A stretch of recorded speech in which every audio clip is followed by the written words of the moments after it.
Let us start a session. आज के session में हम लास्ट वीक के सारे करंट अफेयर्स के एमसीक्यू प्रैक्टिस करेंगे। हम ऑलरेडी डेली करंट अफेयर्स में सारे टॉपिक्स डिस्कस कर चुके हैं, so this is a revision booster for us. So let us learn together. First is tropical cyclone Remal that recently impacted the coasts of West Bengal and Bangladesh.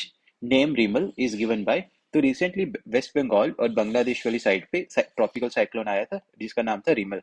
तो इसका नाम दिया था ओमान ने। तो हम यहाँ पे देख सकते हैं, this is Kolkata, this is Bangladesh, and this was tropical cyclone Remal. The naming of the tropical cyclones over the northern Indian Ocean commenced from September 2004. तो ट्रॉपिकल साइक्लोन्स की नेमिंग सितंबर 2004 से स्टार्ट हुई थी। Total 13 member countries in the Indian ocean proposes 30 names each. तो total 13 countries जैसे कि India, Sri Lanka, Bangladesh, ये इनको नेम करती हैं एंड ये 30 नेम्स ईच देती हैं। सो टोटल 169 नेम्स का एक लिस्ट है जिसको अल्फाबेटिकल वाइज लिया जाता है जब भी रीजन में कोई साइक्लोन आता है। The name Remal in the list of tropical cyclones is given by Oman. तो इस बार ओमान की बारी थी, तो इस बार ओमान की लिस्ट से ये नाम लिया गया जिसका मतलब है सैंड इन अरेबिक। तो रीमल का मतलब है सैंड इन अरेबिक। इसी के साथ साथ हमें cyclone names in different regions के बारे में भी पता होना चाहिए। तो USA and West Indies side cyclones को बोलते हैं हरिकेन्स। चाइना एंड जापान में साइक्लोन्स को बोला जाता है टाइफून्स। ऑस्ट्रेलिया में साइक्लोन को बोला जाता है willy willy and tropical cyclone Indian Ocean में इसको कहा जाता है। सो ये चार डिफरेंट नेम्स भी हमें याद रखने हैं। यूएसए एंड वेस्ट इंडीज में हरिकेन्स, चाइना एंड जापान में टाइफून्स, ऑस्ट्रेलिया में willy willy and Indian Ocean में tropical cyclones. G7 countries commits to reach net zero emissions by, तो G7 countries ने रिसेंटली कमिट किया to reach net zero emissions by 2050। तो net zero का मतलब है means all emissions released by human activities are counterbalanced by sequestering carbon from the atmosphere। जितना carbon हम पैदा कर रहे हैं उतना ही हम स्टोर करें, जैसे कि सॉइल में स्टोर हो जाता है, प्लांट्स ज्यादा लगाएं ओशंस में, तो यहाँ पे कार्बन सिक्वेस्टर हो जाता है, स्टोर हो जाता है, ताकि एक्स्ट्रा कार्बन है धरती पे ना रहे। इसी के साथ साथ हमें 50th G7 समिट के बारे में पता होना चाहिए जो कि फसानो इटली में होगा। 50th G7 समिट 2024 ये होगा फसानो इटली में। एंड G7 के मेंबर कंट्रीज हैं Japan, USA, Italy, Canada, UK, Germany and France, जिसके लिए हमने एक शॉर्ट ट्रिक बनाई है जूस जीएफ। तो ये G7 कंट्रीज की शॉर्ट ट्रिक है juice GF. Japan, USA, Italy, Canada, England, Germany and France. तो इस शॉर्ट ट्रिक से आप G7 की सारी कंट्रीज का पता लगा सकते हैं। और G7 का कोई भी हेडक्वार्टर नहीं है, तो G7 का कोई भी फॉर्मल सेक्रेटेरिएट और हेडक्वार्टर नहीं है, ये भी बात हमें याद रखनी है। इसके मेंबर कंट्रीज का याद रखना। और 50th G7 समिट कहाँ होगा? In Fasano Italy. Wildlife Institute of India claims the presence of dash dolphins in the Ganga and its tributaries। तो recently wild life institute of India, जिसका हेडक्वार्टर देहरादून में है, इसकी एक रिपोर्ट आई थी जिसमें ये पता लगा कि 4000 डॉल्फिन्स है गंगा एंड इट्स ट्रिब्यूटरीज में। गंगा और उसकी ट्रिब्यूटरीज में 4000 डॉल्फिन्स है, जिसमें अप्रोक्सीमेटली 2000 डॉल्फिन्स तो उत्तर प्रदेश में है। तो लार्जेस्ट स्टेट है उत्तर प्रदेश, जहां पे सबसे ज्यादा डॉल्फिन्स है 2000। यूपी गवर्नमेंट ने डॉल्फिन सेंचुरी भी बनाई थी चंबल में, डॉल्फिन सेंचुरी भी बनाई थी चंबल में, जिसमें 111 डॉल्फिन्स को रिकॉर्ड किया गया। और हेडक्वार्टर इसका देहरादून में है। Wild life institute of India ये एक ऑटोनॉमस इंस्टीट्यूट है under ministry of environment, forest and climate change. Autonomous institute under ministry of environment, forest and climate change. तो इसी के साथ साथ हमें अपने नेशनल इक्वेटिक एनिमल का भी बताना चाहिए जो कि है गैंगेटिक डॉल्फिन। तो गैंगेटिक डॉल्फिन हमारा नेशनल इक्वेटिक एनिमल है जिसका आईयूसीएन स्टेटेड है एंडेंजर्ड। तो इसका आईयूसीएन स्टेटस हमें याद रखना है endangered. The 77th Cannes film festival gave best actress award to. तो recently 77th Cannes film festival हुआ था फ्रांस, पेरिस में, और वहां पे बेस्ट एक्ट्रेस का अवार्ड मिला है अनसुआ सेन गुप्ता को for her part in the Shameless. Anasuya Sen Gupta becomes first Indian actor. तो ये पहली इंडियन एक्टर बनी to win best actress award at Cannes film festival 2024, जो कि रिसेंटली पेरिस, फ्रांस में हुआ। द इंडियन, इसी के साथ साथ Indian film maker Payal Kapadia, इनको मिला ग्रैंड प्रिक्स अवार्ड, जो कि कैन्स फिल्म फेस्टिवल का सेकंड हाईएस्ट अवार्ड होता है, grand prix award for all we imagine as light.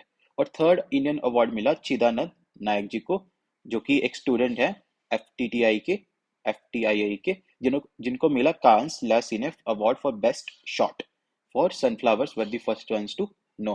तो इंडियंस में 3 अवार्ड मिले हैं। फर्स्ट इज अनसुआ सेन गुप्ता जी को, पायल कपाड़िया एंड चिदानंद नायक, और तीनों की मूवीज का भी हमें याद रखना है। 10th world water forum 2024 recently concluded in, तो ये रिसेंटली कंक्लूडेड हुआ बाली इंडोनेशिया में, और इसकी थीम थी water for shared prosperity. Water for shared prosperity recently conclude हुआ बाली इंडोनेशिया में, with global leaders discussing water conservation, sanitation, food and energy security and disaster mitigation. Mission Ishan seeks to streamline India's airspace for enhanced efficiency by consolidating its 4 airspace regions into a single entity. So Mission Ishan seeks to streamline India's airspace for enhanced efficiency by consolidating its 4 airspace regions into a single entity in Nagpur. तो as of now India में 4 flight information regions है, जिसे FIRs बोलते हैं, दिल्ली में, Nagpur, Kolkata and Chennai, जो कि separately manage किए जाते हैं। तो अंडर मिशन निशान इनको एक कॉन्टिन्यूस एयर स्पेस में कंसोलिडेट कर दिया जाएगा, जो जिसका हेडक्वार्टर होगा नागपुर में। इसकी फुल फॉर्म हमें याद रखनी है, Indian single sky harmonised air traffic management. Indian single sky harmonised air traffic management, ये चारों फ्लाइट इंफॉर्मेशन रीजन्स को एक जगह सेंटर कर देगा नागपुर में। दिल्ली, मुंबई, कोलकाता एंड चेन्नई को नागपुर में कंसोलिडेट कर देगा एयर स्पेस को। World's highest observatory recently inaugurated in, तो वर्ल्ड की हाईएस्ट ऑब्जर्वेटरी रिसेंटली इनॉग्रेट हुई थी चीन में बाय यूनिवर्सिटी ऑफ टोक्यो, जिसका नाम है एटाकामा ऑब्जर्वेटरी।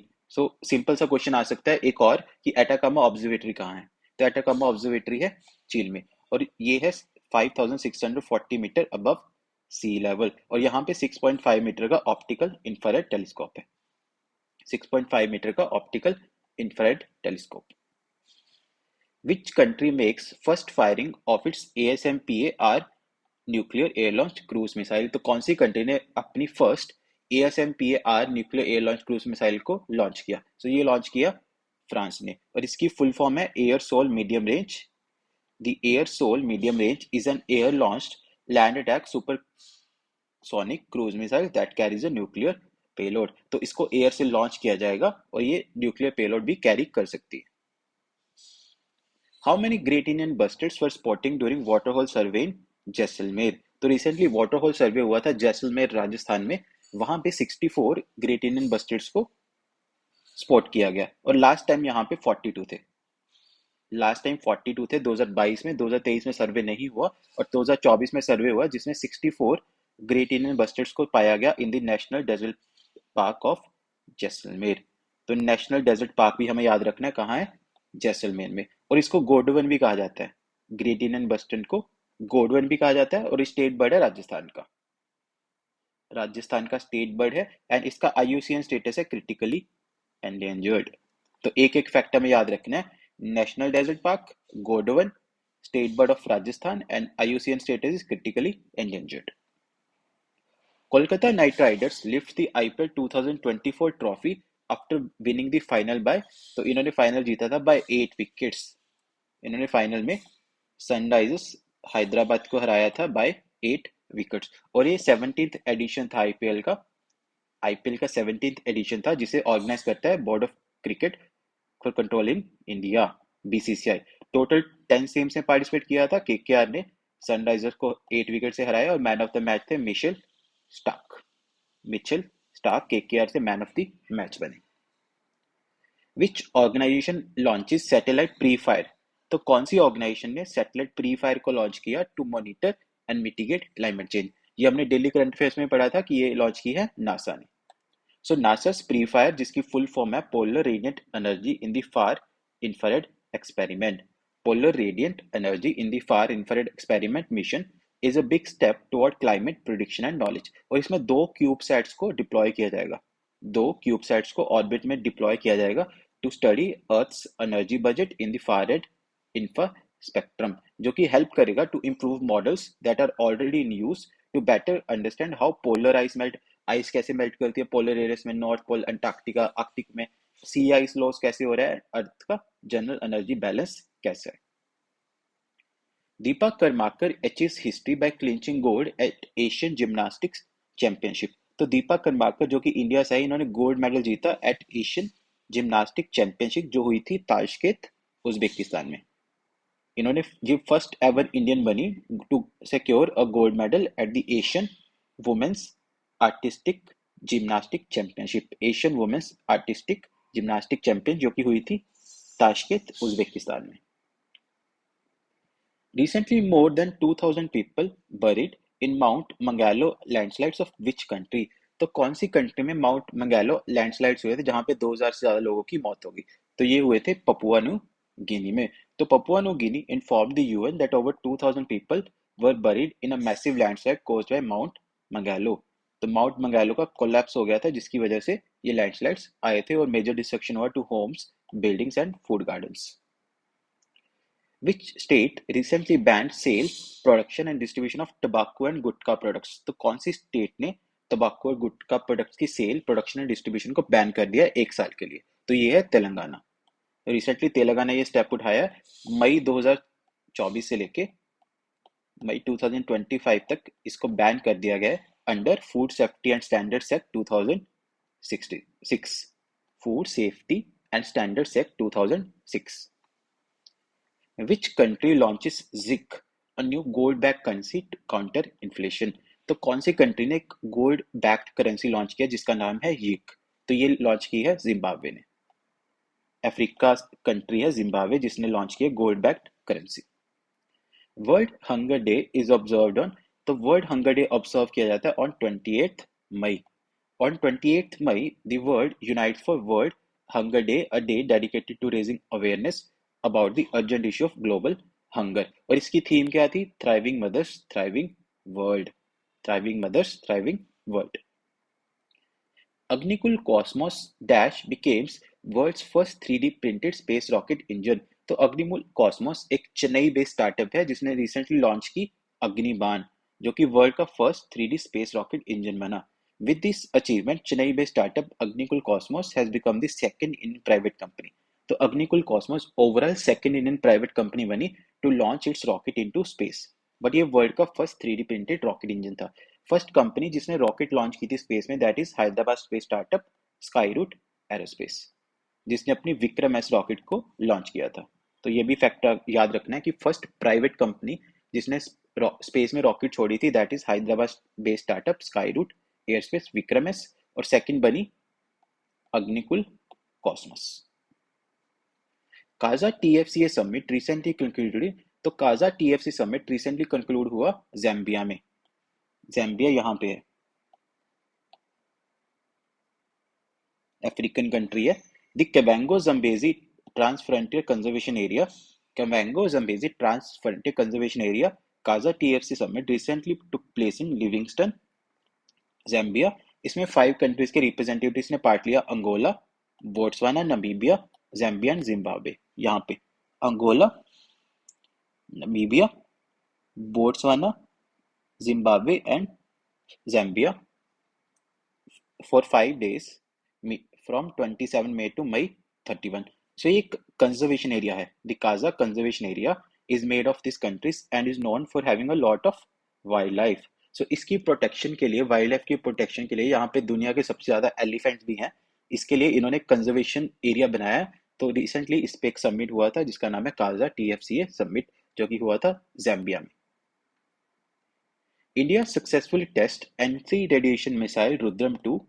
इंडिया ने सक्सेसफुली टेस्ट की एंटी रेडिएशन मिसाइल रुद्रम 2 जो कि एक एयर टू सरफेस मिसाइल है और इंडिया ने इसको सुखोई विमान से टेस्ट किया था। Sukhoi MK-1 aircraft off Odisha coast यहाँ से इसको टेस्ट किया था air to surface missile Rudram 2। Which country assumes chair of Colombo process for years 2024 to 26? तो कौन सी कंट्री ने कोलंबो प्रोसेस को चेयर करेगी फ्रॉम 2024 टू 2026? तो ये बनी है India. So, the Colombo process is a regional consultative forum consisting of 12 member states from South and Southeast Asia। तो कोलंबो प्रोसेस में टोटल 12 कंट्रीज पार्टिसिपेट करेंगी। सारी कंट्रीज हमें नहीं याद रखनी है, हमें सिर्फ इतना याद रखना है कि इंडिया इसका चेयर करेगा 2024 से लेकर 2026, और ये फोकस करेगा माइग्रेंट वर्कर्स को। तो ये भी फैक्ट इंपॉर्टेंट है, migrant workers and overseas employment पे ये फोकस करता है। So that is it for this weekly current affairs session. Please like, share, subscribe and comment your feedback. Thank you. Jai Hind, Jai Bharat.